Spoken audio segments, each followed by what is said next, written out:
दोस्तों, भगवान शिव सनातन धर्म मानने वालों के लिए सबसे बड़े देवता हैं। हिंदू धर्म की मान्यता के अनुसार भगवान शिव को सारे यूनिवर्स का जनक कहा जाता है। दोस्तों, दुनिया भर के वैज्ञानिकों ने माना कि चारों युगों के सबसे बड़े और पहले वैज्ञानिक हैं भगवान शिव, क्योंकि भगवान शिव को ही डीएनए का पहला सोर्स माना जाता है। भगवान शिव जो युगों पहले कर चुके हैं, आज का विज्ञान वही खोज रहा है। विज्ञान यह मानता है कि अद्भुत शस्त्रों के जनक है Mahadev. Mahadev is the father of wonderful weapons. NASA ने भी माना भगवान शिव एक वैज्ञानिक हैं। दोस्तों, आईआईटी मुंबई में हो रही एक रिसर्च जो कि भगवान शिव के डीएनए पर आधारित है, जिसमें जेनेटिक रिसर्चर्स डॉक्टर एसबी काले के नेतृत्व में यह पाया गया है कि हिंदू वेद पुराणों में भगवान शिव पर लिखी हर बात सच है और आज के आधुनिक विज्ञान के द्वारा की गई रिसर्च और इन्वेंशन अभी बहुत पीछे हैं। रिसर्च कर रही टीम का यह मानना है कि आज की दुनिया में जितनी भी खोज हो रही है, उनका सीधा संबंध वेद पुराण व भगवान शिव से है। इसके बावजूद भी दुनिया के ज्यादातर वैज्ञानिक धर्म को इसका श्रेय नहीं देना चाहते। आज के वैज्ञानिक कुछ नया नहीं खोज रहे हैं, बल्कि सनातन धर्म के देवताओं और ऋषि मुनियों द्वारा खोजी गई चीजों को अपना नाम और नया रूप दे रहे हैं। दोस्तों, डीएनए का पहला उल्लेख वेदों में मिलता है, जिसको साबित करने के लिए एक वैदिक सूत्र दिया गया है, और वह सूत्र यह है। इस वैदिक सूत्र के जरिए जेनेटिक्स प्रिंसिपल को साबित किया जा सकता है, और यह सूत्र इस सिद्धांत को साबित करता है कि भगवान गणेश के सिर पर हाथी का सिर स्थापित करना जेनेटिक्स का प्रथम उदाहरण हो सकता है। जेनेटिक्स को लेकर चल रही रिसर्च ह्यूमन ऑर्गन ट्रांसप्लांटेशन से लेकर इमॉर्टैलिटी तक इस सूत्र में सब शामिल है। वैज्ञानिकों का मानना है कि कुछ ही समय में आज का आधुनिक विज्ञान इमॉर्टैलिटी के फॉर्मूले को खोजने में सफल हो सकता है। Centre for cellular and molecular biology Hyderabad की डायरेक्टर डॉक्टर सुमन ठाकुर इस संबंध में एक प्रिंसिपल तक साबित कर चुकी हैं, जिसमें प्राचीन भारतीय विज्ञान के सिद्धांतों के विवरण हैं और अब प्राचीन विज्ञान के आधुनिक विज्ञान के साथ संबंध प्रमाणित करने की आवश्यकता है। अमेरिकी वैज्ञानिक भी डीएनए संबंधित खोज में जुटे हैं। अमेरिकी genetic researcher doctor French painter genetic site पर काम कर रहे हैं और उनका कहना है कि 2026 तक इस शोध को पूरा किया जा सकता है, जिससे मानव जीवन को लंबे समय तक जीवित रखना और जवान बनाए रखना मुमकिन हो सकता है। वैज्ञानिक यह मानते हैं कि भगवान शिव अमर है, लेकिन आधुनिक विज्ञान आज तक यह नहीं पता लगा पाया कि ऐसा कैसे संभव है, बल्कि आज का विज्ञान मानव जीवन को लंबे समय तक जीवित रखने पर ही रिसर्च कर रहा है। जैसा कि इस वीडियो में हमने पहले भी बताया कि भगवान शिव ने आज से लाखों वर्ष पूर्व ही भगवान गणेश के धड़ पर हाथी का सिर स्थापित कर दिया था और गणेश जी को जीवित कर दिया था, जिसे आज के विज्ञान में ऑर्गन ट्रांसप्लांटेशन या अंग प्रत्यारोपण कहा जाता है। आज के वैज्ञानिक भी ऑर्गन ट्रांसप्लांट करने में कुशल हैं, लेकिन धड़ के ऊपर यानी सर का नहीं, बल्कि शरीर के दूसरे छोटे छोटे अंगों का। इससे यह साबित होता है कि भगवान शिव से बड़ा वैज्ञानिक पूरे ब्रह्मांड में कोई नहीं है। भगवान शिव को अद्भुत शस्त्रों का जनक कहा जाता है। कुछ वैज्ञानिक यह स्वीकार करते हैं कि वेदों में उल्लेखित बातों के अनुसार भगवान शिव के पास कुछ ऐसे यंत्र थे जो काफी छोटे और कम वजन के होने के बावजूद पूरे संसार में समन्वय या कोऑर्डिनेशन स्थापित करने में सक्षम थे।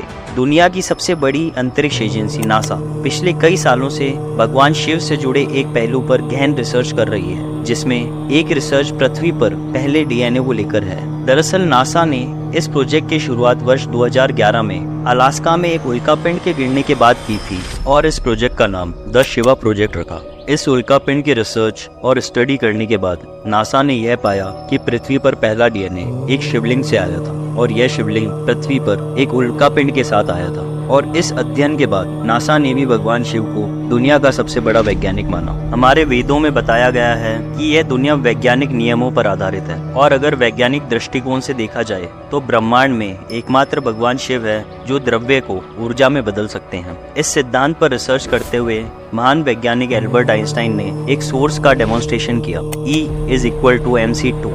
इस सोर्स से यह साबित होता है कि दुनिया में मौजूद द्रव्य को ऊर्जा में बदला जा सकता है, लेकिन इस ऊर्जा को नष्ट नहीं किया जा सकता। शायद इसीलिए किसी को हैरानी नहीं होती कि दुनिया की सबसे बड़ी प्रयोगशाला ने अपने यहाँ भगवान शिव की मूर्ति लगा रखी है। स्विट्जरलैंड में दुनिया की सबसे मशहूर फिजिक्स लैब सर्न के परिसर में भगवान शिव की मूर्ति है। दोस्तों, दरअसल सर्न परिसर में लगी नटराज की मूर्ति 2 मीटर लंबी है और यह मूर्ति भारत सरकार ने वर्ष 2004 में सर्न को उपहार के रूप में दी थी। इस मूर्ति के नीचे लगी पट्टी में मशहूर ऑस्ट्रियन अमेरिकन फिजिसिस्ट फ्रिट्जॉफ कैपरा की कुछ पंक्तियां लिखी है, जिसमें कैपरा ने कहा है कि हजारों साल पहले भारतीय कलाकारों ने नाचते हुए शिव यानी कि नटराज के चित्र बनाए। कांसे से बने डांसिंग शिवा की मूर्तियां सीरीज में है। कैपरा कहते हैं कि हमारे वक्त में हम फिजिक्स की एडवांस टेक्नोलॉजी की मदद से कॉस्मिक डांस को चित्रित करते हैं। कॉस्मिक डांस का रूप पौराणिक कथाओं से मेल खाता है। यह धार्मिक कलाकारी और मॉडर्न फिजिक्स का मिश्रण है। फ्रिट्जॉफ कैपरा अपनी किताब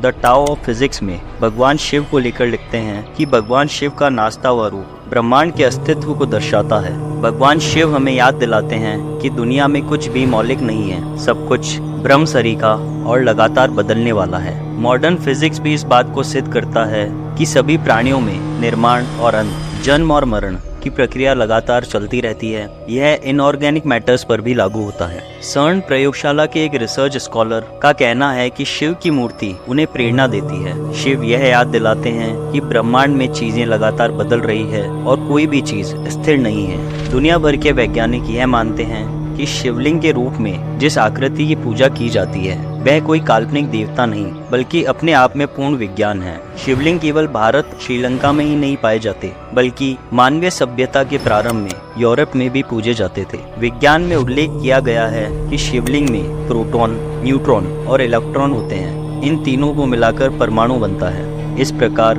जब शिवलिंग पर तीनों उंगलियों से त्रिपुंड बनाते हैं, यह प्रोटॉन, न्यूट्रॉन और इलेक्ट्रॉन के अस्तित्व का सबूत है, जिसे संतुलित करना अनिवार्य है। अन्यथा ब्रह्मांड में इस प्रकार की हलचल होगी कि पृथ्वी का अस्तित्व ही समाप्त हो जाएगा। 1990 में फ्रांस के पेरिस में स्वामी विवेकानंद ने सनातन धर्म पर अपने विचार रखते हुए शिवलिंग का जिक्र किया था और इस दौरान उन्होंने बताया कि शिवलिंग असल में भगवान शिव की ऊर्जा का प्रतीक है और प्रकृति में सामंजस्य बनाए रखने का श्रेय शिवलिंग को जाता है। आज के समय में भी कुछ रिसर्चर्स का मानना है कि शिवलिंग एटॉमिक पावर को रिप्रेजेंट कर सकता है। इसका उपयोग अच्छे के लिए किया जा सकता है और यह उतना ही विनाशकारी भी हो सकता है। दोस्तों, सनातन धर्म में शिवलिंग के ऊपर जल चढ़ाया जाता है और यह भी सत्य है कि आज तक जितने भी प्राचीन शिवलिंग इस पृथ्वी पर पाए गए हैं वह सभी पानी के आसपास ही स्थापित थे। ठीक इसी तरह परमाणु संयंत्र को भी पानी में रखा जाता है ताकि उसकी ऊर्जा को कंट्रोल किया जा सके। शिवलिंग की इस पृथ्वी पर मौजूदगी एक शक्ति का एहसास दिलाती है जिसे हम 20वीं सेंचुरी तक नहीं समझ पाए थे जब हमने परमाणु ऊर्जा की खोज की थी। इन सभी रिसर्च से यह साबित होता है कि भगवान शिव में सारे ब्रह्मांड का कण कण समाहित है, चाहे वह जल, वायु, अग्नि, पृथ्वी, अंतरिक्ष हो या ऊर्जा। इन सभी का एकमात्र सोर्स है और वो है भगवान शिव। तो दोस्तों, हर हर महादेव।